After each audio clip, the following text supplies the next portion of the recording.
কেমন আছো সবাই? আজ বানিয়েছি পালং শাকের পরোটা। দেখতেই পাচ্ছ কতটা লেয়ারযুক্ত পরোটা আর কতটা সফট। বন্ধুরা, আজ করব পালং শাকের পরোটা। তো এখানে আমি পালং শাক সেদ্ধ করে নিয়েছি। পালং শাক সেদ্ধ হয়ে গেছে। এবার 1 ইঞ্চি একটা আদা সমেত গ্রাইন্ডারে দিয়ে দিলাম। দিয়ে স্মুথ একটা পেস্ট বানিয়ে নিলাম।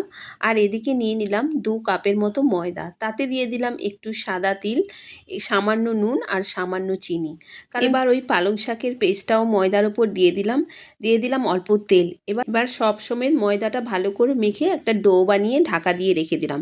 এদিকে করব আলুর তরকারি। তার জন্য কুমড়োর দানাগুলো আগে থেকে ছাড়িয়ে নিয়েছিলাম, সেগুলো একটা পেস্ট করে নিলাম। আর এদিকে আলুর তরকারিটা বসিয়ে দিয়ে নুন হলুদ দিয়ে জল দিয়ে ঢাকা দিয়ে দিলাম। আলুর তরকারিটা হতে হতে আমি ডো থেকে লেচি কেটে রুটির মতো বেলে নিলাম। তারপর ওই রুটির ওপর একটু তেল দিয়ে একটু শুকনো ময়দা ছড়িয়ে দিলাম। তারপর এই যে দেখো, এইভাবে ভাঁজ করে নিলাম। এইভাবে একটার পর একটা লেয়ার যুক্ত করে তারপর আবার গোল্লা করে নিলাম সবগুলো।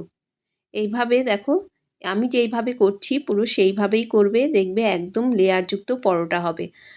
এইভাবে প্রত্যেকটা গোল আমি আগে থেকেই করে নিলাম। দেখো সবকটা দেখতে কত সুন্দর লাগছে।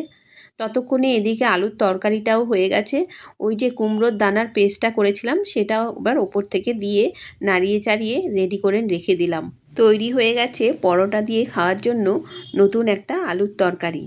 তাই কুমড়োর দানাগুলো যখন কুমড়ো আসতো আমি অল্প অল্প করে নিয়ে জমিয়ে রেখেছিলাম।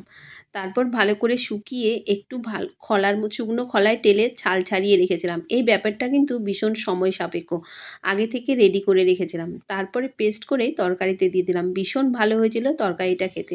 সে যাই হোক, এবার পরোটাগুলো বেলে রুটির মতো প্রথমে সেঁকে নিয়েছিলাম। তারপর অল্প অল্প তেল দিয়ে পরোটাগুলো এপিট ওপিট করে ভেজে নিলাম। দেখো, রোজ রোজ রুটি তরকারি খেয়ে যখন একঘেয়ে লাগে তখন অন্যরকম একটা জলখাবার হলে বাড়ির সবারই খুব মজা লাগে খেতে। সে যাই হোক, আজকে পালং শাকের বাড়িতে ছিল তাই ভাবলাম একটু পালং শাকেরই পরোটা করা যাক, সাথে ওই আলুর তরকারিটা। দুটোই কিন্তু একদম জমে গেছিলো। পরোটা তো রেডি হয়ে গেছে। এবার একটা পরোটা তোমাদের দেখাচ্ছি। দেখো এইভাবে গরম অবস্থায় হাত দিয়ে বাড়ি মেরেই দেখো কি সুন্দর লেয়ারযুক্ত পরোটা হয়েছে। আর দেখতে কত সুন্দর লাগছে, নতুনত্ব একটা পরোটা। প্রত্যেকটা পরোটা আমার এখানে রেডি হয়ে গেছে। সেই তুই একটা পরোটা খাবি নাকি? খাবি? ঠিক আছে, টেস্ট কর। সই এনে পরোটা খা। এই দেখো পরোটা, তুমি একটু খাও। হয়েছে তো, ভাল লাগছে।